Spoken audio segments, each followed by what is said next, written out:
Hello, नमस्कार, आदाब। स्वदेश न्यूज की इस खास पेशकश बातें सितारों की में आप सभी का स्वागत है और मैं हूं आपके साथ पूजा शेंडे। बातें सितारों की में आज हम रूबरू होंगे ऐसे अभिनेता, थिएटर आर्टिस्ट से जिन्हें आपने रफ्ता रफ्ता, पीके, काबिल, बजरंगी भाईजान, बधाई हो, बहन होगी तेरी जैसे कई फिल्मों में देखा है। साथ ही वेब सीरीज ग्रहण, कैंडी पाताल लोग जैसी वेब सीरीज में दमदार अभिनय के लिए जाने जाते हैं। आज बातें सितारों की में हमारे खास मेहमान हैं राज शर्मा। जी हाँ, दिल्ली में जन्मे राज शर्मा ने बहुत कम उम्र से अभिनय करना शुरू कर दिया। बचपन से ही अपने एक्टिंग के कीड़े को उन्होंने कभी मरने नहीं दिया। राज कई फिल्मों, web series, TV commercials, ads में काम कर चुके हैं। आपको बता दें कि शौकिन्स, हम भी अकेले तुम भी अकेले, माय फादर, इकबाल, काबिल जैसी कई फिल्में, वेब सीरीज में भी काम कर चुके हैं और जी टीवी के लोकप्रिय धारावाहिक जिंदगी की महक टीवी सीरियल में उन्होंने उम्दा किरदार निभाया। तो वहीं राज शर्मा ने गोयल, टीएमटी सरिया, पेटीएम, ब्रिटानिया, गूगल पे जैसे कई कमर्शियल एड्स में भी अभिनय किया। आपको बता दें कि हाल ही में राज शर्मा को 11वें दादा साहेब फाल्के फिल्म फेस्टिवल में शिवम होरा द्वारा निर्देशित short film the yellow fish में इन्हें बेस्ट एक्टर के अवार्ड से भी नवाजा गया। एक ही जिंदगी है और आप जो बनना चाहते हैं, आप उस दिशा में जाएं तो यकीनन आपको मंजिल मिलेगी।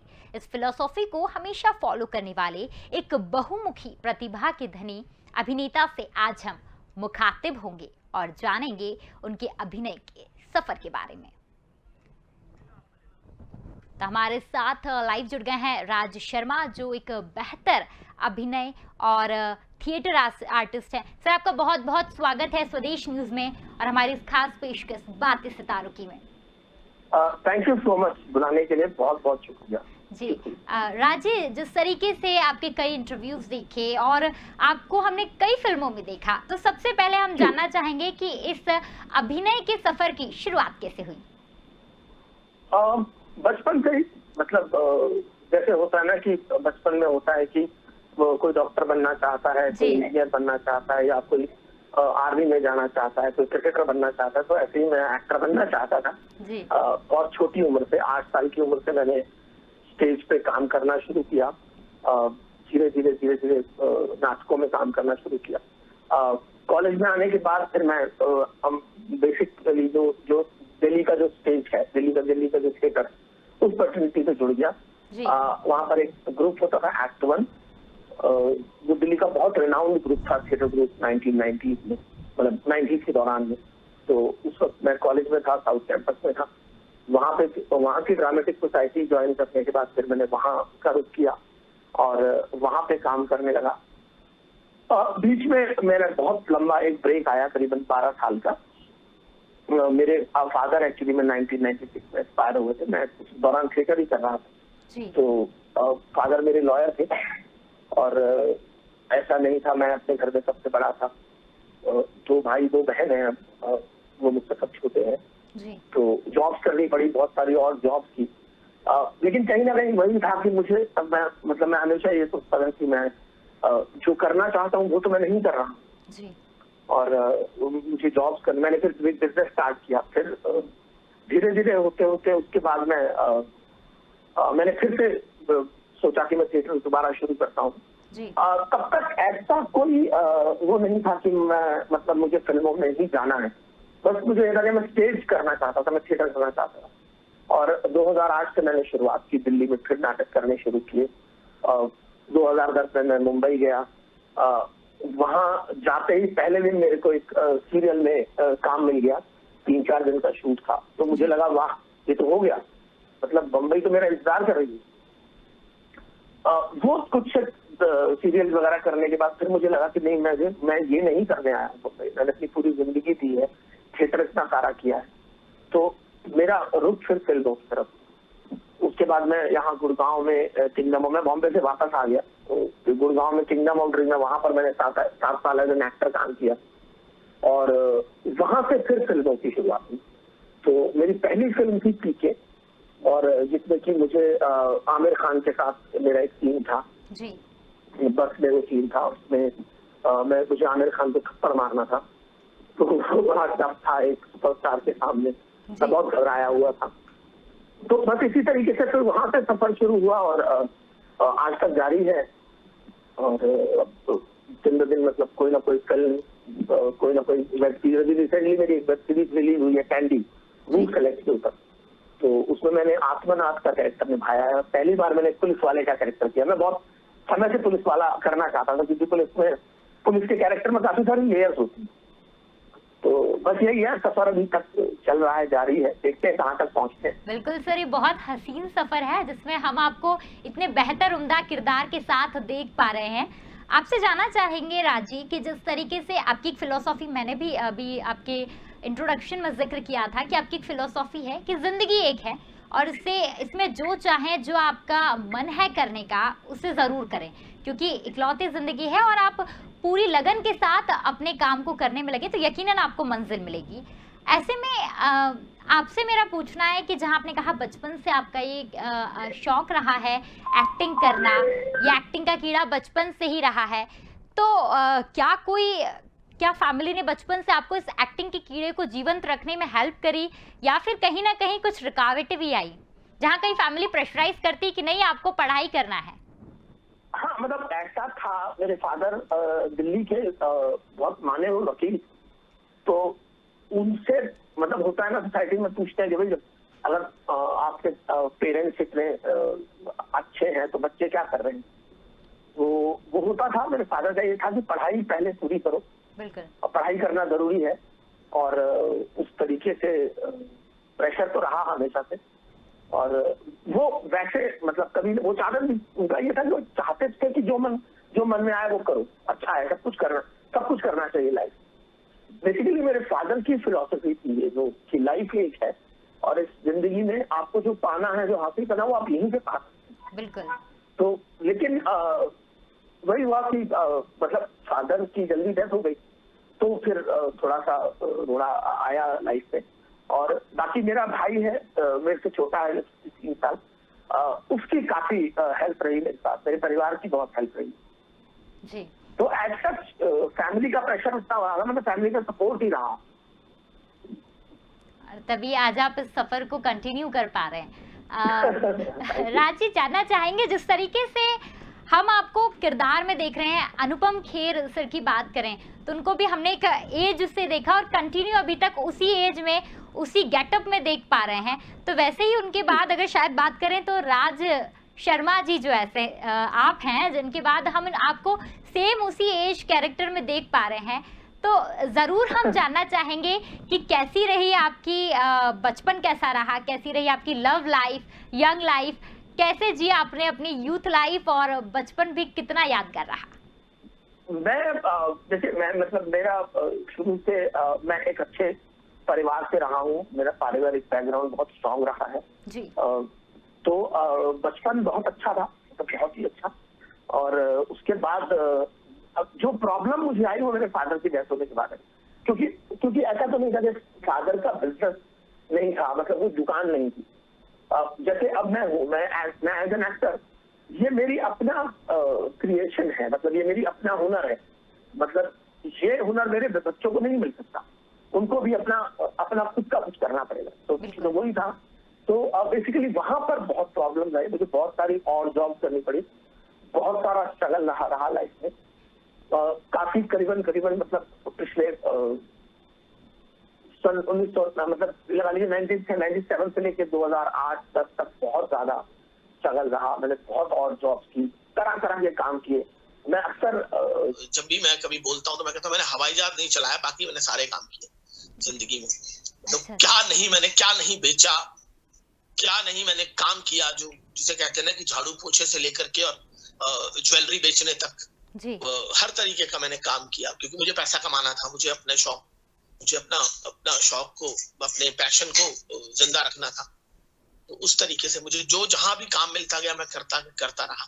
तो वो बहुत संघर्ष वाले दिन थे। लेकिन क्या होता है कि जब फैमिली का सपोर्ट साथ में होता है तो चीजें ना आसान हो जाती हैं। बिल्कुल जी जी। वहीं बात करें राज जी, जिस तरीके से आपने कहा कि आपने कई वर्क किए और ये स्ट्रगल वाले दिन बहुत सारे फेस किए, तो जहां आपने 9 to 5 की जॉब भी की और उस दौरान स्ट्रगल वाला भी दिन था, तो ऐसे में कितना मुश्किल रहा उस 9 to 5 की जॉब को ड्रॉप करके अपने ड्रीम को पूरे करने की राह की ओर बढ़ना? बड़ा मुश्किल होता है, क्योंकि क्या है कि आप एक ढर्रे में चले जाते हैं। मतलब एक आपका एक 9 to 5 का, एक सुबह आपको ऑफिस जाना है, आप 8 बजे घर से निकलेंगे, 7 बजे आपको तैयार होना पड़ेगा। तो उस तरीके से, और वो ब्रेक करना, जो पैटर्न होता है उसको ब्रेक करना बड़ा मुश्किल होता है। बिल्कुल। और मैंने कई बार बीच में कोशिश की कि मैं जॉब छोड़ करके, ऐसा नहीं, मैंने बीच में भी काफी फादर के लिए जब मैं जॉब्स वगैरह करने लगा, तो मैंने 2000 के अराउंड भी एक बार कोशिश की। मैंने कुछ साल पैसा इकट्ठा किया। मैंने कहा पैसा इकट्ठा करके फिर मैं दोबारा से थिएटर करूंगा। मैं दोबारा थिएटर में वापस गया।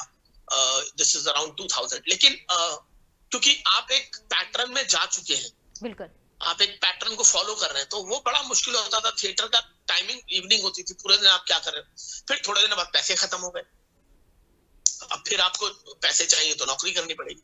तो उस तरीके का, तो बाद में फिर मैंने इसी में सोच, तो मैंने करीबन 2000 के आसपास ही मैंने फिर 2001 2002 मैंने बिजनेस स्टार्ट किया। बिजनेस जो होगा, बिजनेस में आपके वो जो है उस तरीके के आर्थ होंगे, ऑड आर्थ में आप काम कर सकते हो। आप जब चाहो तब, बिजनेस तो आपके अपने ऊपर है ना, आप जब चाहो सामान बेचने के लिए जहाँ निकल सकते हो उस तरीके। तो लेकिन वो भी बहुत मुश्किल होती थी उसमें, क्योंकि थिएटर क्या है कि एक्टिंग को ना आपको 24 घंटे चाहिए।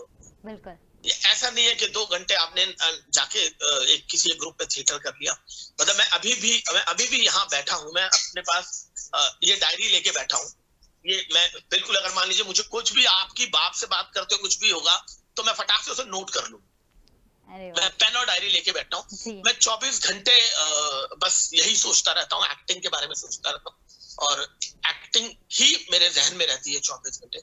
मैं एक्टर ट्रेनर भी हूँ, तो मैं जब एक्टिंग की ट्रेनिंग देता हूँ लोगों को, तो मैं उनको यही कहता हूँ कि एक्टर का काम उन 2 या 4 घंटे का नहीं होता। जब आप स्टेज पे हो, आपको 24 घंटे काम करना होता है। अगर सपोज कीजिए आप किसी वेब सीरीज में काम कर रहे हैं, किसी फिल्म में काम कर रहे हैं, कोई कैरेक्टर आप कर रहे हैं, तो उस कैरेक्टर के लिए आपको 24 घंटे सोचना पड़ता है। 24 घंटे आपको उस कैरेक्टर की निकालनी पड़ती है, उसके मैनरिज्म निकालने पड़ते हैं। तो आसान नहीं है, बड़ा मुश्किल है। बिल्कुल। और बहुत अच्छी इन्फॉर्मेशन आपने हमें दी कि मतलब आप जो भी करना चाहते हैं उसके लिए एक्टिव रहें और 24 घंटे उसके बारे में सोचें। सर, आपसे जानना चाहेंगे कि जहां पीके को लेके आपने एक्सपीरियंस शेयर किया, और शायद पीके आपकी पहली फिल्म भी रही है और ये कारवां अब तक जारी भी है, तो ऐसे में जहां आपने कहा कि आपको आमिर खान को जहां थप्पड़ मारना था, तो सर कितना मुश्किल रहा वो शूटिंग के दौरान फेस करना, और कैसा एक्सपीरियंस रहा आमिर खान और अनुष्का शर्मा के साथ शूट करना? मैं अभी जैसे मतलब वो तो काफी खैर पुरानी बात हो गई। फिर भी मैंने अभी बच्चन साहब के साथ काम किया जी। मेरा बहुत मन था बच्चन साहब के साथ काम करने का। हम उनको बचपन से देखते हुए बड़े हुए थे। बिल्कुल। सो क्या होता है ना कि स्टार का ना एक ऑरा होता है, चाहे वो आमिर खान हो, चाहे वो ऋतिक रोशन हो। मैंने सलमान खान के साथ काम किया है, आमिर खान के साथ ऋतिक रोशन के साथ काम किया, अनुपम सर के साथ काम किया है, मतलब ऑलमोस्ट करीना कपूर बजरंगी भाईजान में थी, उनके साथ काम किया है। तो मेरा बड़ा मन था कि मैं बचपन में, मतलब मेरा शुरू से था कि मैं बच्चन साहब के साथ काम करना चाहता हूँ, और अभी भी करना चाहता हूँ और करना चाहता हूँ। अभी तो मैंने उनके साथ एक एड में काम किया। सो स्टार का ना एक ऑरा होता है, और उस ऑरे में अक्षय कुमार के साथ मैंने काम किया। तो उस ऑरे से ना, जो अब जैसे हम मेरे जैसे जो एक्टर्स हैं, जो मतलब ठीक है, हम 20 साल से काम कर रहे हैं, थिएटर एक्टिंग आती है, लेकिन अक्सर आपको उस ऑरे के सामने घबराहट हो जाती है। कि कई बार एक्टर्स, जो बाकी भी एक्टर्स मेरे दोस्त वगैरह शेयर करते हैं कि मैं डायलॉग भूल गया। जब मैंने आमिर खान की पहली फिल्म की, तो मैं सब कुछ भूल गया था। मेरी आंखों के आगे अंधेरा छा गया, ब्लैकआउट पूरा। और आमिर खान साहब इतने डिसेंट आदमी है, वो समझ गए कि ये एक्टर नया है, इसको मालूम नहीं है, और ये मेरे ऑरा की वजह से लाइन भूल गया। तो उन्होंने बड़ा मुझे कंसोल किया कि कोई बात नहीं, तुम आराम से, तुम अच्छा कर रहे हो, तुम अच्छा कर पाओगे यार, तुम ट्रेंड एक्टर हो। सो अब जब मुझे थप्पड़ मारना था आमिर खान साहब को, तो मुझे राजकुमार हिरानी ने सीधा बोला कि राजी कस के लगा देना है। तो मैंने कहा, अरे सर कैसी बात कर रहे हो आप, ही इज अ सुपरस्टार। तो he said, no, he is PK, you just slap him. So जब आमिर साहब मेरे सामने आए तो मैंने उनसे कहा कि सर मैं आपको चांटा मारने वाला हूँ, ऐसा कुछ सीन है? तो कहा हाँ बिंदास बिंदास मारो मारो, कोई दिक्कत नहीं, लेकिन ध्यान रखना यहाँ कान के पीछे उन्होंने ना रबर लगाई थी जिससे कि उनके कान बड़े दिखाई, उनके कान बड़े, वो कान आगे को दिखाई दे तो एलियन दिखाई दे। उन्होंने कहा इसका ध्यान रखना, बाकी जितना मारना है मारो। तो मैं मतलब फिर मैंने उनको चांटा मारा जी। उसके बाद फिर जब दोबारा से रीशूट हुआ तो मैंने फिर उनसे बोला, उन्होंने कहा यार तुम अपना काम करो, तुम अपना काम करो, उसमें ये बार बार सॉरी या उस तरीके का मतलब मत बोलो, हमारा काम है, हम एक्टर हैं और हमें जो काम कहा जाता है वो हमें करना है। तो ये मैंने मेरी पहली फिल्म थी, मैंने उस दिन से बात अपने ज़हन में रख ली कि आप एक्टर हैं, आपको जो भी काम मिलेगा आप उसको बखूबी जिस तरीके से भी आप निभा सकते हैं निभाइए। बिल्कुल, जिस तरीके से बात करें कि आपने सर अपने हर किरदार को बहुत बखूबी निभाया है और कई लोगों के लिए आप प्रेरणादायी हैं। सर बात करें तलवार की, ये कहानी ऐसी है कि जो आज भी हम लोग सुन लेते हैं तो गूज़बम्स आ जाते हैं और इस स्टोरी ने दुनिया को जोड़ कर रख दिया था। ऐसे में जहां ये कहानी नोएडा से है और आप भी बचपन से दिल्ली में पले बड़े हैं, तो कैसा रहा उस कहानी को शूट करना और उस सीन को फिर से रिक्रिएट करना?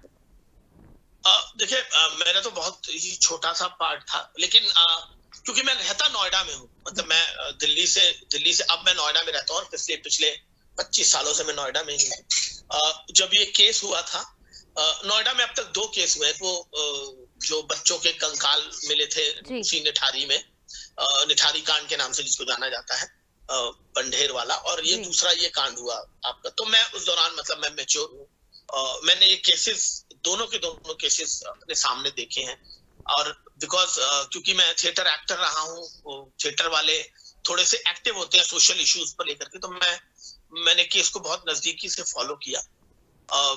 और जब ये केस हुआ था जी, तो इसकी सबसे हिनियस क्राइम मेरे को लगता है कि एक यंग लड़की का मर्डर, और बाद में कहा गया कि वो शायद उसके फादर ने मारा है या बाद में एक थ्योरी है कि वो नौकर ने मारा है। अब ये तो खैर साबित नहीं हो पाया कि किसने मारा है या ये रिवील नहीं किया गया, लेकिन मेरी भी 2 बेटियां हैं और एक बाप के लिए अपनी बेटी का मर्डर करना मतलब ये बहुत ही खतरनाक वाली बात है। तो इसको अब जब ये फिल्म बन रही थी, मेरे बहुत सारे दोस्त इस फिल्म में, मैं बहुत सारे एक्टर्स को जानता हूँ जो इस फिल्म में काम कर रहे हैं। मेन विलेन जो लड़का जो आरुषि को मर्डर करता है वो मेरा दोस्त है, जो ग्रुप है वो तीनों चारों विलेन जो है वो मेरे दोस्त हैं, और बाकी सारे बहुत सारे जो पुलिस वाले बने हैं, इन्वेस्टिगेशन ऑफिसर बने हैं, वो सब दोस्त ही। तो जिस दौरान में फिल्म की प्लानिंग चल रही थी या उस दौरान में बात हुई थी, तो वो जो जब ये जिस साल में ये क्राइम हुआ उसके बाद जब ये फिल्म बन रही थी तो ऐसा महसूस हो रहा था कि सेम वही दिन चल रहे हैं जी। मैं 1-2 बार नोएडा में सेट पर भी गया तो मैं देख करके मुझे ऐसा लगा था कि अरे बाप रे, मैं टीवी देख रहा हूँ और ये सेम अब मेरी आंखों के सामने हो रहा है, जैसे रिक्रिएशन होता है ना, तो उसी तरीके का बिल्कुल। और उसके बाद फिल्म बहुत अच्छी बनी है, फिल्म बहुत कमाल की बनाई है मेघना गुलजार ने, विशाल भारद्वाज प्रोडक्शन से, और बहुत ही खूबसूरत फिल्म है, बहुत ही अच्छी।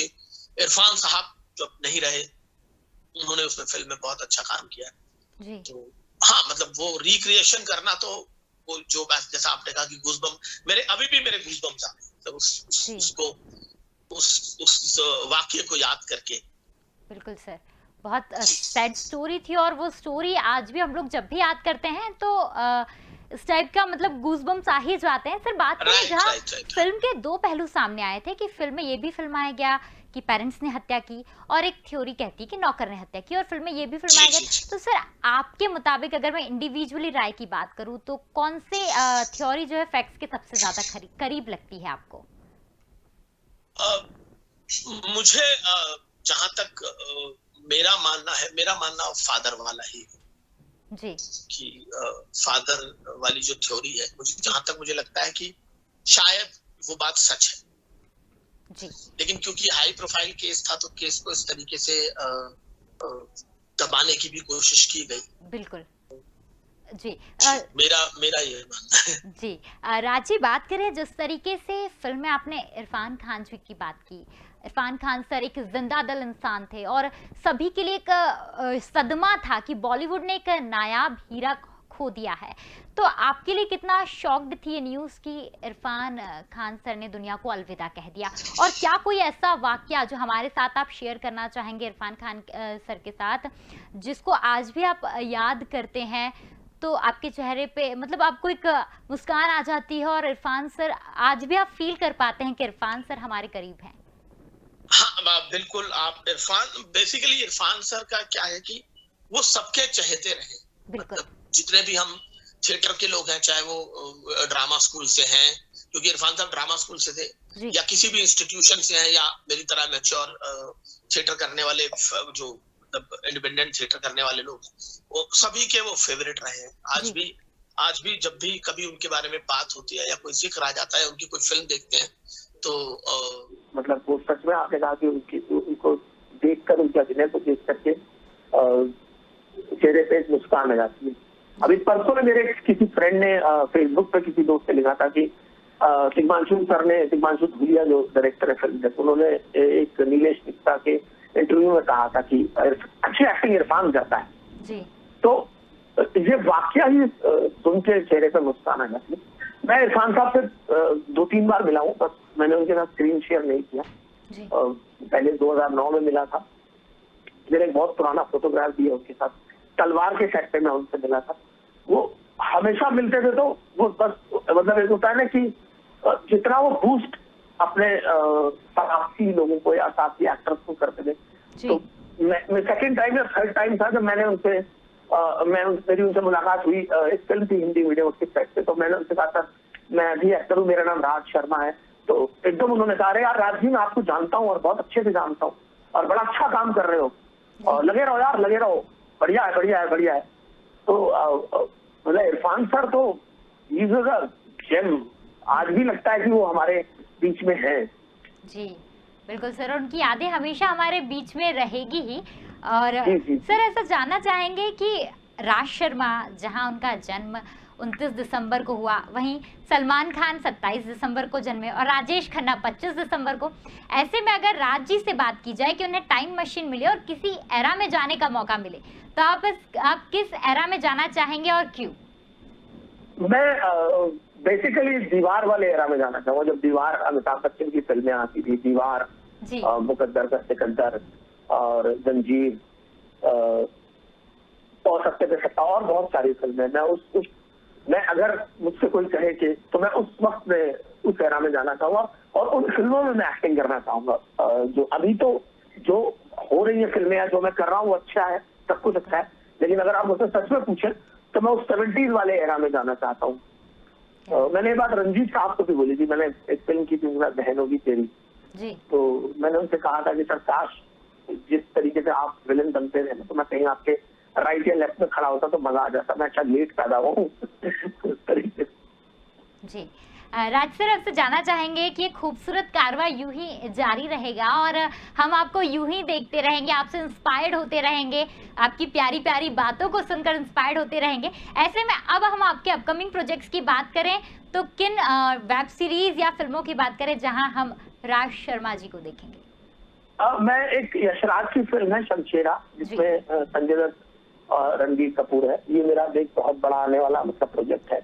उसके अलावा मतलब उसमें भी मैंने विलन का काम किया है, संजय दत्त विलन है, संजय दत्त के ऑपोजिट के आसपास में। और उसके अलावा वेब सीरीज है, अमेज़न प्राइम की 3 वेब सीरीज है जिनमें मैं आने वाला हूँ। एक का नाम है स्टारडस्ट, एक का नाम है गिल्टी माइंड, एक और अभी ऑन शो जाने वाली है जी। उसके अलावा एक बूट की सीरीज है असुर 2 में भी मैं अभी उसका शूट करूंगा। और उसी तरीके से कुछ फिल्में और हैं। अब होता क्या है ना कि इतना सारा काम कर लिया है कि फिल्में याद भी नहीं रहती। जी बिल्कुल। यामी गौतम की एक फिल्म है जिसमें वो कुछ बच्चों को 17 बच्चों को अगवा कर लेते हैं अपनी मांगे अपने आप को पूरा कराने के लिए। तो उसमें वन ऑफ अ मिनिस्टर मैं बना हूँ, तो होम मिनिस्टर या आपका वो रक्षा मंत्री शायद बना हुआ ऐसा कुछ। तो वो मतलब वो फिल्म का मुझे नाम ध्यान नहीं आ रहा है कौन सा, वो एक फिल्म आने वाली है। एक वेब सीरीज है एमएक्स प्लेयर की, वो पैरानॉर्मल एक्टिविटीज पर है, उसका भी मालूम नहीं है वो कब तक आएगी। उसका शायद उसका नाम है डेथ वारंट करके कुछ तरीके से। तो ऐसे ही है, और भी कुछ प्रोजेक्ट के लिए बातें चल रही हैं, और बहुत सारी फिल्में अटकी हुई हैं। मतलब कि पहले मैं ऑलमोस्ट अभी तक मैं करीबन 32 फिल्में कर चुका हूँ एज एन एक्टर, और जिसमें से 18 टिल डेट रिलीज हो चुकी हैं, जिसमें कि मुझे मतलब क्रेडिट फिल्म में मैंने एक्टिंग की। तो बाकी उनमें से बहुत सारी फिल्में ना अटकी हुई हैं, तो वो फिल्में देखिए कब आती है, कब उनकी रिलीज डेट रिलीज। बिल्कुल sir, we are waiting for that कि हमको अब राज सर का कौन सा रूप देखने को मिलेगा, जहां हर एक किरदार आपने बखूबी निभाया, और आज आपने हमारी यंग जनरेशन जो इस फील्ड में एंट्री लेना चाहते हैं उनके लिए बहुत अच्छी टीचिंग्स दी कि किस तरीके से आप अपनी इस जर्नी को कंटिन्यू कर सकते हैं। आपका बहुत बहुत शुक्रिया आज हमारे साथ जुड़ने के लिए और अपना प्रीशियस टाइम हमें देने के लिए। Thank you so much. Thank you so much sir. Thank you, bye bye. तो कहते हैं ना, सक्सेस की सबसे खास बात ये है कि वो मेहनत करने वालों पर फिदा हो जाती है। तो बस रुकिए मत, डटे रहिए अपने सपनों को पूरा करने के लिए, क्योंकि दोस्तों जिंदगी ना मिलेगी दोबारा। फिलहाल दीजिए इजाजत, लगातार खबरों के लिए आप देखते रहिए स्वदेश न्यूज। नमस्कार।